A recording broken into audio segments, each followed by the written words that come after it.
Hello student, तो यहाँ पे हम लोगों के पास क्वेश्चन अवेलेबल है। Given the vectors A vector is equal to p plus two q vector and B vector is equal to two p vector plus q vector, where p and q are unit vector. P and q का magnitude 1 1 है, forming an angle of 30 degree. पी और क्यू के बीच में angle कितना है? 30 डिग्री। इसको हम लोग ऐसा भी लिख सकते हैं, एंगल दो वेक्टर के बीच में एंगल लिखने का ये मेथड होगा जो एनसीईआरटी के अंदर देखा होगा कुछ बच्चों ने। पी वेक्टर हाँ, और क्यू वेक्टर के बीच में जो एंगल है वो कितना है? 30 डिग्री। ओके,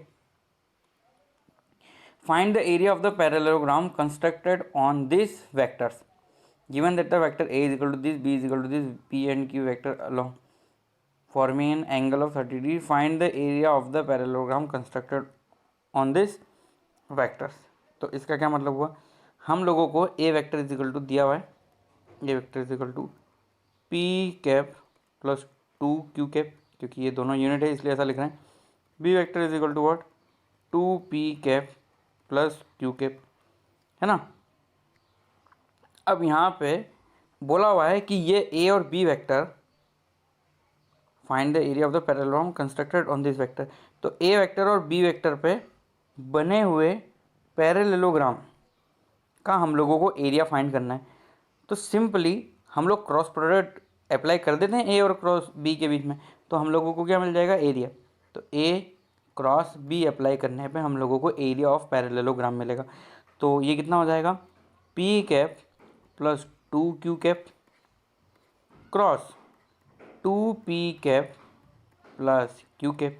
अब इसको थोड़ा सा सोल्व कर लो, तो p और टू पी, तो ये क्या हो जाएगा? Two p cap cross p cap, ये तो जीरो हो जाएगा, plus p cap cross q cap plus two q two p से होगा तब कितना हो जाएगा? Four q cap cross p cap and q और क्यू मिलके हो जाएंगे zero, plus two q cap cross q cap. तो ये वाली क्वांटिटी और ये क्वांटिटी तो हो गई हमारी सिंपली जीरो। ओके, और ये पी क्यू है और ये क्यू पी है, तो इसको हम लिख सकते हैं p cross q as it is, और क्यू क्रॉस पी को हम -4 पी क्रॉस क्यू भी लिख सकते हैं, ठीक है, कैप। तो इसका मतलब हमारा finally A vector cross B vector is equal to कितना आया? -3 p cap cross q cap. अब ऐसा करो, दोनों तरफ क्या कर दो? मैग्नीट्यूड। तो ए क्रॉस बी का मैग्नीट्यूड इज इक्वल टू, यहाँ पे 3 है तो वो तो बाहर हो जाएगा, पी क्रॉस क्यू का क्रॉस का मैग्नीट्यूड, ठीक है। तो इसको अब आगे अगर हम लोग सॉल्व करेंगे तो ये किस तरीके से जाएगी इक्वेशन? ए क्रॉस बी का मैग्नीट्यूड मतलब area of parallelogram 3 into P का मैग्नीट्यूड जो 1 है, क्यू का मैग्नीट्यूड जो 1 है, और साइन और दोनों के बीच में एंगल, तो साइन दोनों के बीच में एंगल कितना है? π/6 दिया हुआ है, तो ये आ जाएगा हमारा 3 इंटू 1/2 मतलब 3/2। क्लियर? तो इस क्वेश्चन का आंसर कितना हो गया? सिंपली 3/2। चलो next question. Let O A vector, O A जो है वो दिया हुआ है a vector, and O B is equal to is given 10 a vector plus 2b vector, ठीक है। ओ सी वेक्टर है एक्चुअली बी वेक्टर, जहाँ पे O is the origin reference point. Let P denote the area of the quadrilateral O A B C and Q denote the area of the parallelogram with O A and O C as adjacent sides.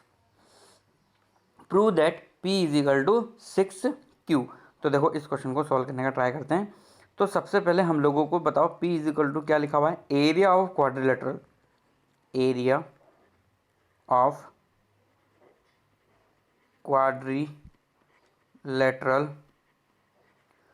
O A B C, ऐसा हमें दिया हुआ है। अब देखो कोई भी ओ A B सी है, जैसे मान लो ये ओ है, ये ए है, बी है और ये सी है। हम लोगों को इसका एरिया फाइंड करना है।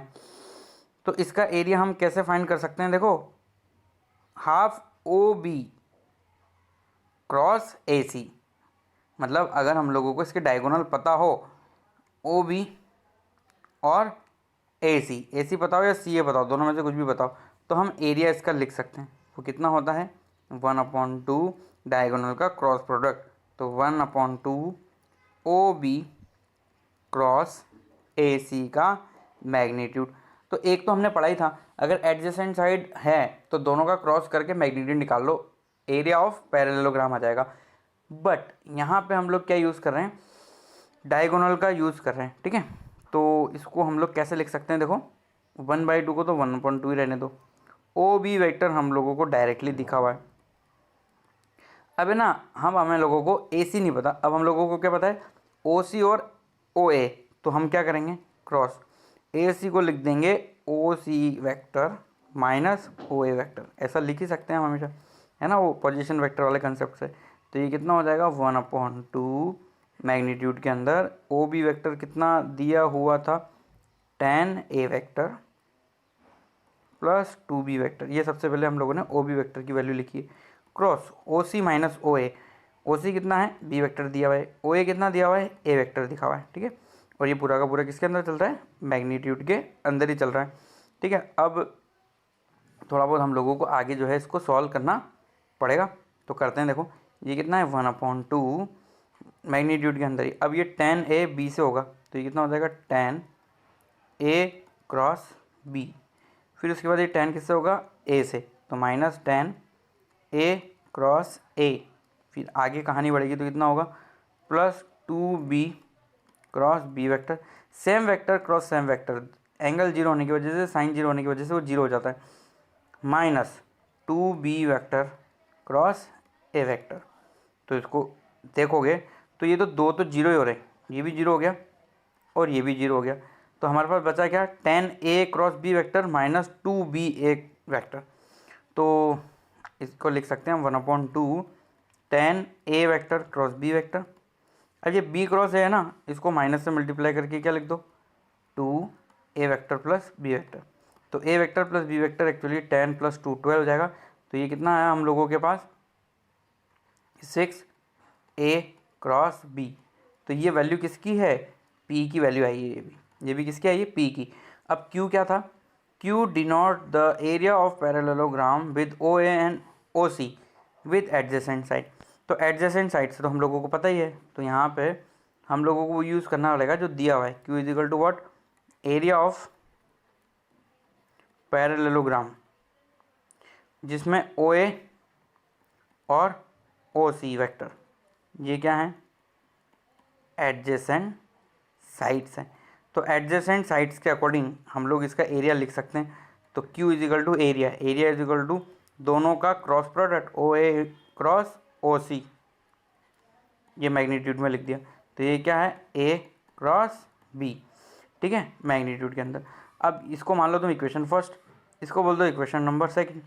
अब देख लो खुद ही कि Q को किससे मल्टीप्लाई करेंगे जब वो P के बराबर आएगा, तो इक्वेशन फर्स्ट एंड सेकंड से हम लोग बोल सकते हैं P is equal to 6 × Q।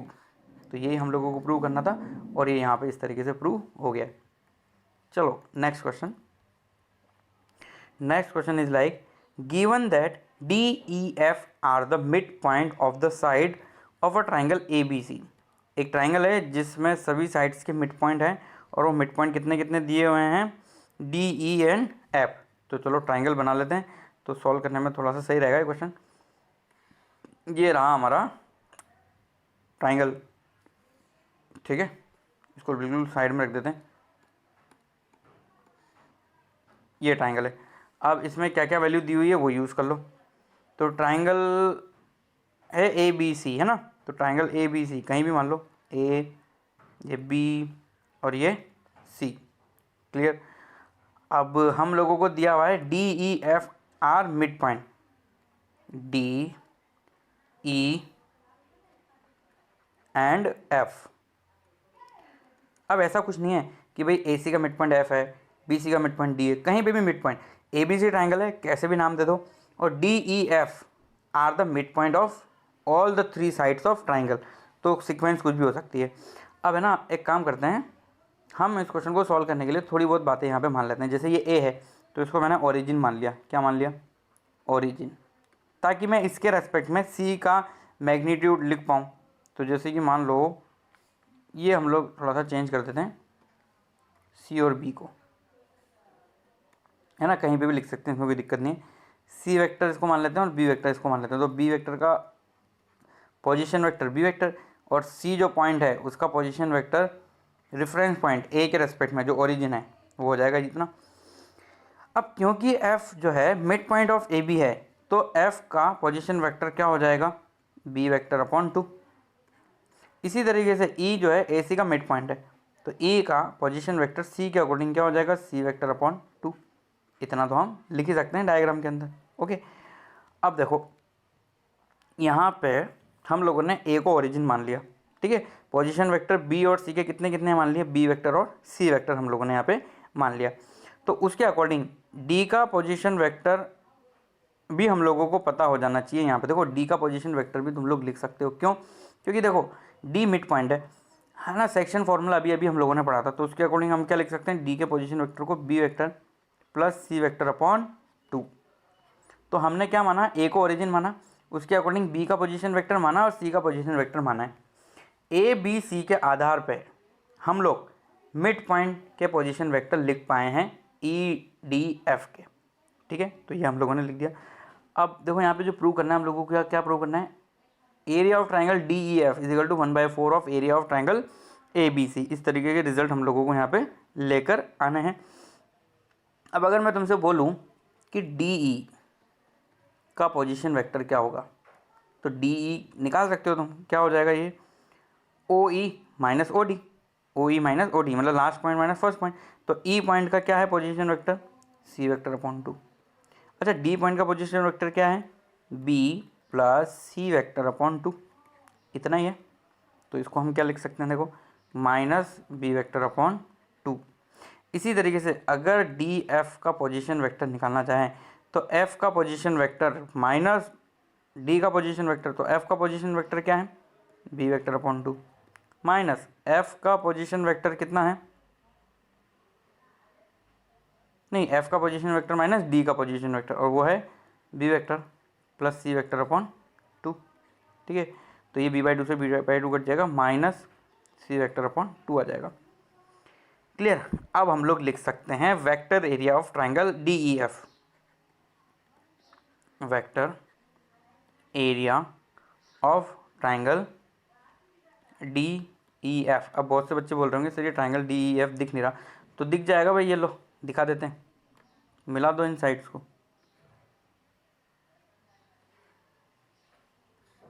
अब दिख गया। अब हमें है ना दो साइड्स यहाँ पे पता लग गई, कौन कौन सी? डी ई, डी ई हम लोगों ने निकाल ली, और क्या निकाल लिया? डी एफ, डी एफ भी हमने निकाल लिया। अब याद है तुम्हें, अगर हमें किसी ट्राइंगल ए बी सी में ए वेक्टर और बी वेक्टर पता लग जाता है तो हम उसका वेक्टर एरिया कैसे निकाल देते हैं? ए बी का क्रॉस इंटू 1/2। तो इसी तरीके से हम डी ई एफ का वेक्टर एरिया निकाल सकते हैं, और वो कितना हो जाएगा? 1/2 एडजेसेंट, मतलब वही वाली एक ही पॉइंट से जाने वाली दो side, D E cross D E. अब डी ई है भी है हमारे पास ऊपर, और डी दोनों जगह मैंने डी ई लिख दिया क्या? डी ई और डी एफ। तो देखो यहाँ से 1 और 2, डी ई और डी एफ की वैल्यू यहाँ से हम लोग यूज़ कर सकते हैं, तो कर लेते हैं। तो ये कितना आएगा? Triangle of area of vector area of D E F is equal to 1/2। हाँ भाई, डी ई को कॉपी करो, minus B vector upon 2 cross D F मतलब माइनस सी वेक्टर अपॉन 2। तो यहाँ पे देखो दो माइनस है, मतलब 2 - 1 मल्टीप्लाई हो रहे हैं तो प्लस हो जाएगा, और नीचे की तरफ 2 2 हैं तो एक 2 बच जाएगा, बच जाएगा ना। तो हम इसको क्या लिख सकते हैं? नहीं, कट नहीं जाएगा, ये 2 2 2 सब मिलके क्या हो जाएगा? 8। तो ये हो जाएगा 1/8 बी क्रॉस सी वेक्टर, ठीक है। तो ये किसका आया? ट्राइंगल डी ई एफ का area, vector area actually, vector area, ठीक है।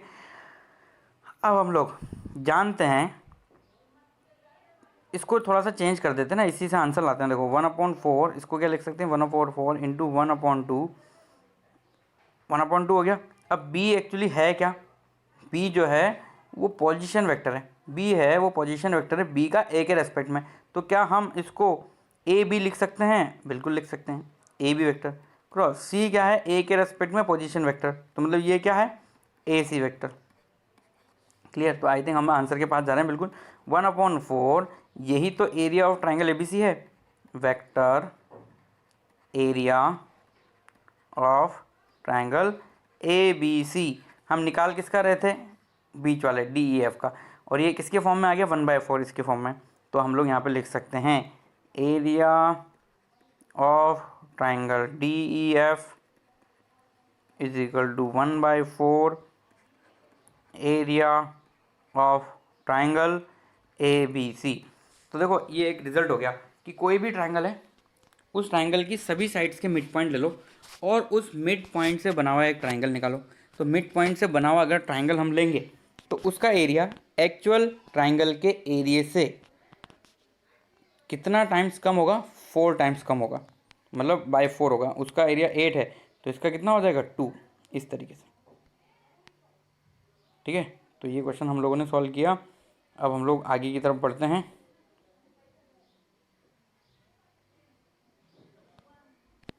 नेक्स्ट अब हम लोग देखेंगे ट्रिपल प्रोडक्ट ऑफ वेक्टर। तो ट्रिपल प्रोडक्ट ऑफ वेक्टर जो है वो दो तरह के होते हैं, एक तो कौन सा वेक्टर ट्रिपल प्रोडक्ट, और एक होता है scalar triple product. Vector triple product and scalar triple product. एक को हम लिखते हैं ए cross b, a cross B से हमारा आंसर क्या आएगा, एक वेक्टर ही आएगा। फिर वेक्टर को ही हम किससे मल्टीप्लाई कर देते हैं, मतलब क्रॉस कर देते हैं, जैसे यहाँ पे वेक्टर लिख सकते हैं हम लोग। तो ये क्या हो गया ए क्रॉस बी, जो वेक्टर आएगा उसका दोबारा क्रॉस सी के साथ, मतलब यहाँ पे क्या आंसर आएगा vector quantity, vector quantity answer. और जबकि देखो यहाँ पे क्या है, पहले ए और बी का क्या किया हमने क्रॉस, फिर जो वेक्टर आया उसका सी के साथ डॉट करा दिया, तो आंसर क्या आएगा स्केलर क्वांटिटी। इसलिए हम लोग इसको बोलते हैं स्केलर ट्रिपल प्रोडक्ट।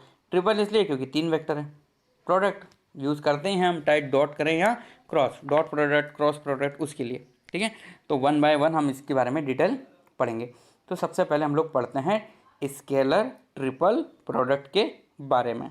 ठीक है, तो स्केलर ट्रिपल प्रोडक्ट का जो ज्योमेट्रिक इंटरप्रिटेशन ना वो बहुत इंटरेस्टिंग है। वो कैसे, तो देखो सबसे पहले एक काम करते हैं, एक डायग्राम बना लेते हैं जो हम आगे देखेंगे उसको। जैसे कि मान लो ये थोड़ा सा इस तरीके से डायग्राम बनाया हमने, है ना।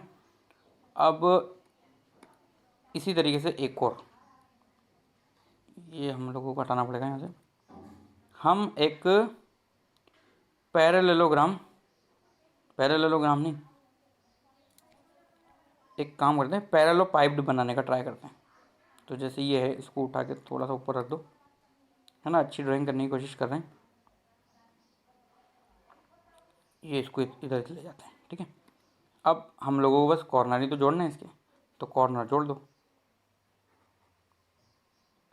ये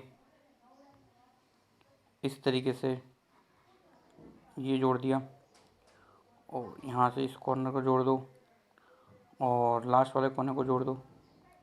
तो आई थिंक इसके अंदर वो पूरी फीलिंग आ रही है पैरेलल पाइप वाली।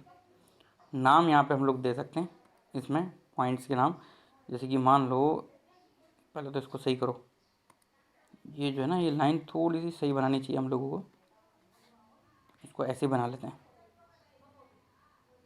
ये लो, ये वाला जो पॉइंट है ना ये है ओरिजिन पॉइंट, ये क्या है ओरिजिन, और ये वाली साइड है ए वेक्टर, ऊपर की तरफ जो जा रही है उसको हम बी वेक्टर बोल देते हैं, और यहाँ पे जो जा रही है उसको हम लोग बोल देते हैं सी वेक्टर। और इसकी जो टोटल हाइट है ओरिजिन से यहाँ से कहाँ तक ऊपर तक ये जा रहा है वो उसकी हाइट है एच। ठीक है, और ए और बी के बीच में एंगल बोल देते हैं कि भाई चलो थीटा है, ए और बी के बीच में एंगल कितना है थीटा। ये साइड ये हो गया हमारा वर्टेक्स ए, नाम दे दो इसको सी, और ज़्यादा नाम देने की ज़रूरत नहीं है। अब देखो स्केलर ट्रिपल प्रोडक्ट के बारे में जानते हैं हम लोग सबसे पहले। ठीक है, तो देखो हम एक बात तो जानते हैं कि a cross b a cross b होता क्या है, ये ए वेक्टर, बी वेक्टर,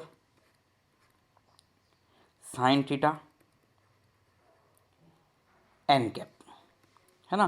तो ये एक्चुअली होता है एरिया ऑफ पैरेललोग्राम। ये एरिया उस पैरेललोग्राम का होता है जिसमें एडजेसेंट साइड क्या क्या होती हैं, ए और बी। तो शायद तुम्हें दिख रहा होगा ओ ए सी, इस पॉइंट को अगर नाम मैं बी दे दूं तो ये किसका एरिया है एक्चुअली इस डायग्राम के अंदर, ओ ए बी सी या सी बी का एरिया, ठीक है, वो रिप्रेजेंट कर रहा है ये इतना सा। अब मैं क्या करता हूँ, इसमें डॉट सी कर देता हूँ, तो ये क्या हो जाएगा, ए क्रॉस बी जो भी है इसके साथ हम क्या कर रहे हैं, डॉट सी वेक्टर कर रहे हैं। तो एक्चुअली ये होगा क्या, area of parallelogram N cap dot C vector. ये क्या हो जाएगा, area of parallelogram, area of parallelogram क्या है, ए क्रॉस बी। अब इस यहाँ पे साथ में ही एरिया के साथ वेक्टर है ये, इसलिए यहाँ पे एन कैप यूज़ करना पड़ेगा हम लोगों को। डॉट किसके साथ, सी वेक्टर के साथ हम लोग यहाँ पे कर रहे हैं। तो इसका मतलब हम लोग लिख सकते हैं यहाँ पर area of parallelogram, area of parallelogram, ये एरिया ऑफ पैरेललोग्राम वाली कौन सी बात है, इतनी तक। अब N cap dot C vector तो हमें करना है, तो एक काम करते हैं, एन कैप का मैग्नीट्यूड, सी वेक्टर का मैग्नीट्यूड और कॉस एन कैप और सी वेक्टर के बीच में बना हुआ एंगल, उसको हम मान लेते हैं फाई। क्या मान लेते हैं, फाई। अब देखो ए और बी बिल्कुल प्लेन पर है, तो जो रिजल्टेड होगा वो क्या होगा, इसके परपेंडिकुलर होगा। परपेंडिकुलर होगा मतलब ऐसे ऊपर की तरफ कहीं होगा, है ना। तो ये जो है, ये हम लोगों ने अभी बनाया है, ये एक्चुअली ए क्रॉस बी का रिजल्टेंट है। ये मान लेते हैं हम कि ये जो सी वेक्टर है इसके साथ एंगल बना रहा है ये फाई, तभी तो मैंने यहाँ पे लिखा कि ये वाला जो है ये क्या है, एन कैप की डायरेक्शन है, ऊपर भी हो सकती है नीचे भी हो सकती है, और इन दोनों के बीच में एंगल कितना है, फाई। ओके, अब अगर यहाँ पे हम लोग देखें ना कि सी कॉस फाई, तो सी यहाँ पे हम लोग लिख सकते हैं हियर सी का मैग्नीट्यूड कॉस फाई। देखो सी ऊपर की तरफ है और फाई यहाँ पे है, तो हम इसको क्या बोल सकते हैं, height of parallelepiped normal to the plane containing A cross B. हम इसको क्या बोल सकते हैं, हाइट ऑफ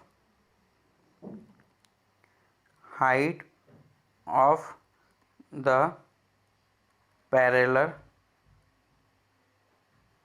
पैरेललोपाइप्ड नॉर्मल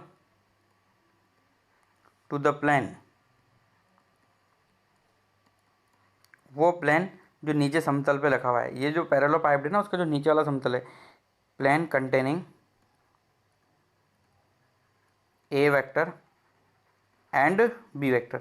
तो जो इंटरेस्टिंग फैक्ट है ना वो बस आने वाला है अब नेक्स्ट लाइन में।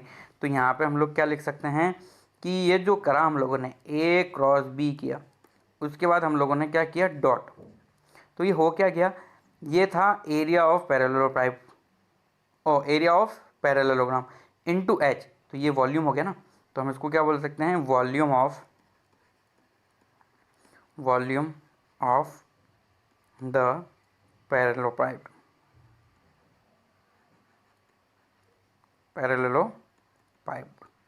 पैरेललोपाइप क्या होता है, जैसे मान लो जिस रूम में तुम बैठे हो उसके नीचे वाला भाग और ऊपर वाले भाग को ऐसे मतलब चपटा कर दिया जाए, तो जो साइड जो दिख रही है ना तुम लोगों को कॉर्नर, वो बिल्कुल सीधे हैं, वो थोड़े टेढ़े हो जाएंगे, तो उसको पैरेललोपाइप बोल देंगे। तो पैरेललोपाइप का जो वॉल्यूम है वो रिप्रेजेंट करता है a cross b dot c. तो हम यहाँ पे लिख सकते हैं वॉल्यूम ऑफ पैरेललोपाइप डिफाइंड